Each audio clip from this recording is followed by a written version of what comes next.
Information is power. The more you know, the more you can do. And that is especially true in the world of cybersecurity. The more you know about what hackers are doing, the better job you can do in building defenses. That's why the annual IBM X-Force Threat Intelligence Index report is so important. In this report, IBM security researchers publish their findings based upon what they've seen on the dark web in hacker discussions, as well as in real-world incident response scenarios.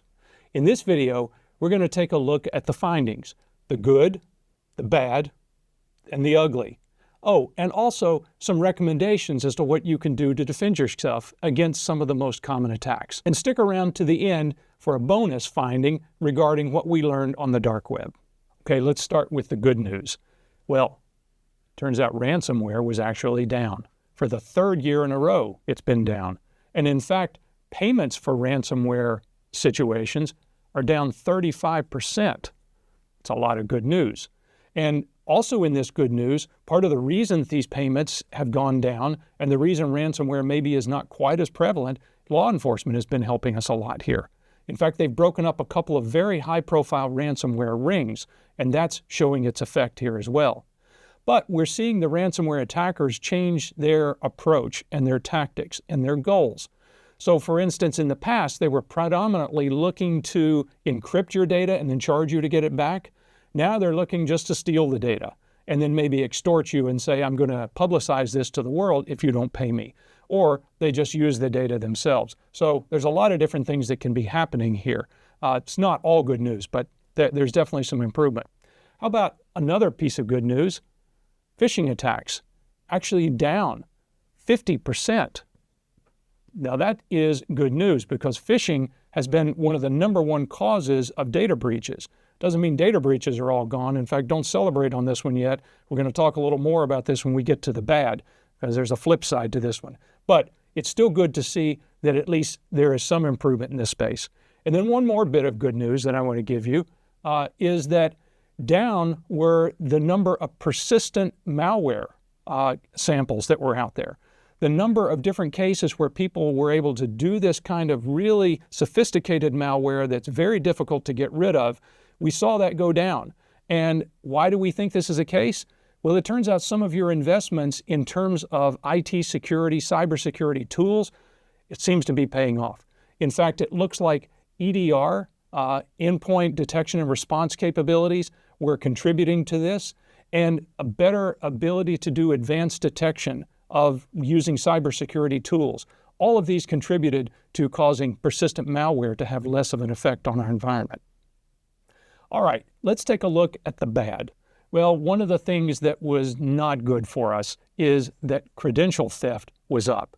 In fact, it was the #1 entry point, according to our research, and it was accounting for up to 30% of the ways that people were getting into systems. So that's a big problem. It's easier to log in than it is to hack in, as you've heard me say on videos before. So if I can just steal your credentials, I can get in and I can be you and I can do all the things that you can do. It's a big problem. We still need to address this. Related to this is the fact that even though I just told you that phishing attacks were down, well, it turns out of the types of attacks that are actually getting through, we're seeing an increase in a specific type. And those are the ones that deal with info stealers. In fact, we saw those up 84%.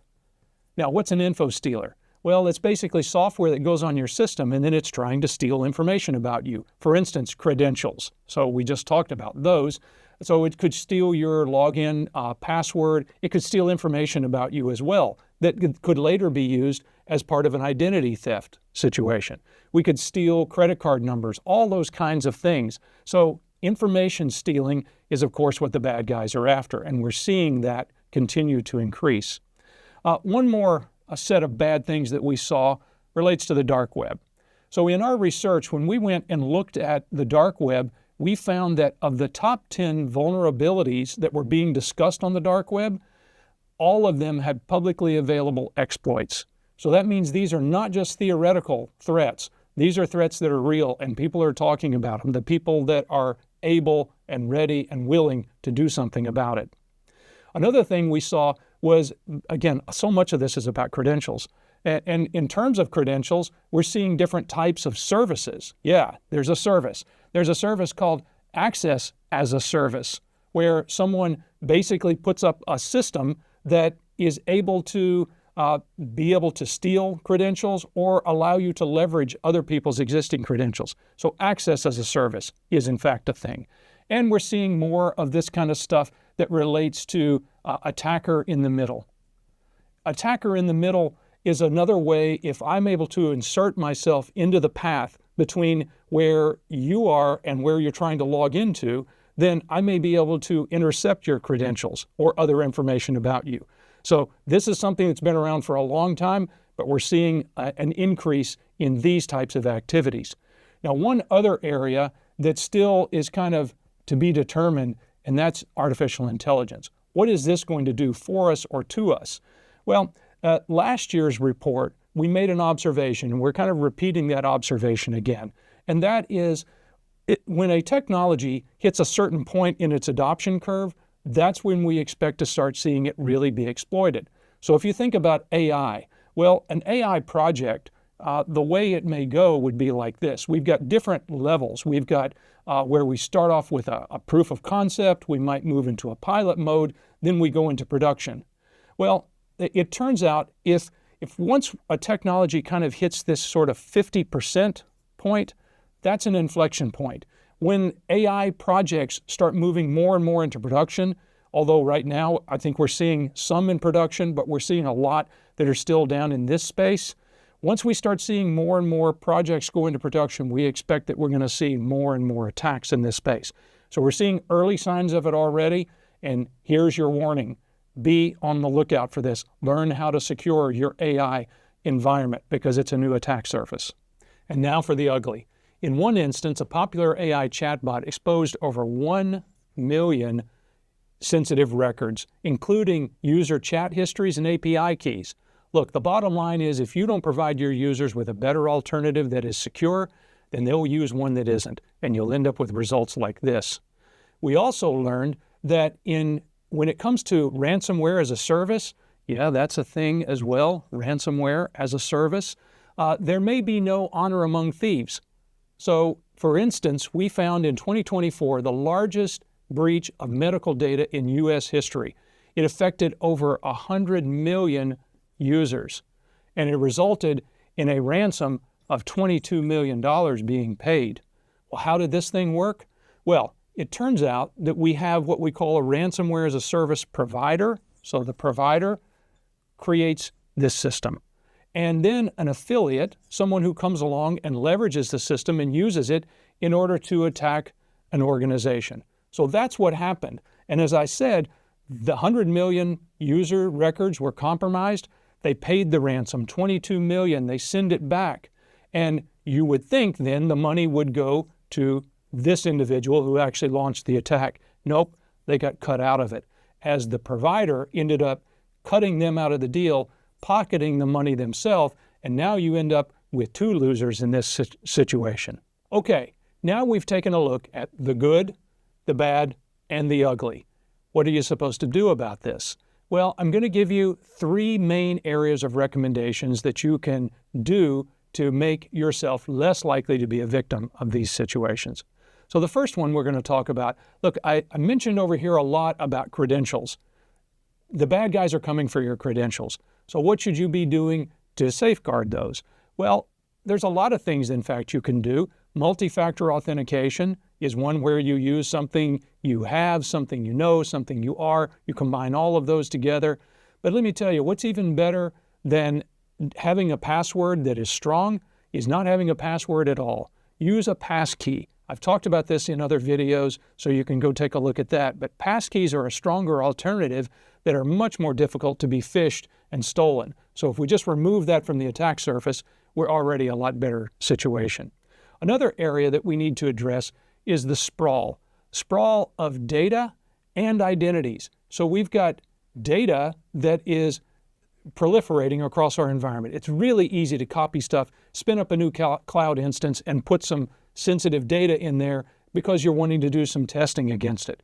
Same thing with AI. and we can end up with shadow AI implementations that we're not aware of that have now exposed us to some additional threats. So be able to discover automatically, have tools that can go out and find data in your environment, AI as it's deployed in your environment.